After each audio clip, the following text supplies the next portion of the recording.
चलित 2026 वर्ष पर उच्च माध्यमिक और माध्यमिक स्तरीय परीक्षा रे अवतीर्ण होउतिबा मो जाजपुर जिलार समस्त छात्र छात्री तांकर अभिभावक शिक्षक और शिक्षयित्री आगामी काली और परदिन ठारू यही परीक्षा आरंभ होगा जाउची।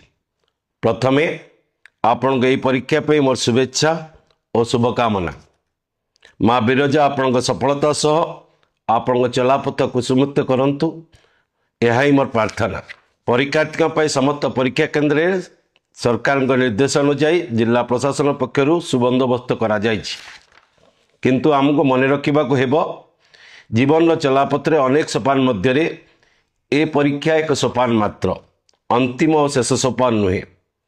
यह आमर सफलतार विराट शोभायात्रा आमर प्रस्तुति को देखापी और परखिबाई एक मापकाठी मात्र, यह शेष मापकाठी नुहे। तेणु समस्त छात्र छात्री चापमुक्त शांत स्थिर मन में आत्मविश्वास सह परीक्षा दे निजर श्रेष्ठत्व प्रदर्शन करंतु। प्रभु पाखे यही प्रार्थना करुच्ची। नमस्कार।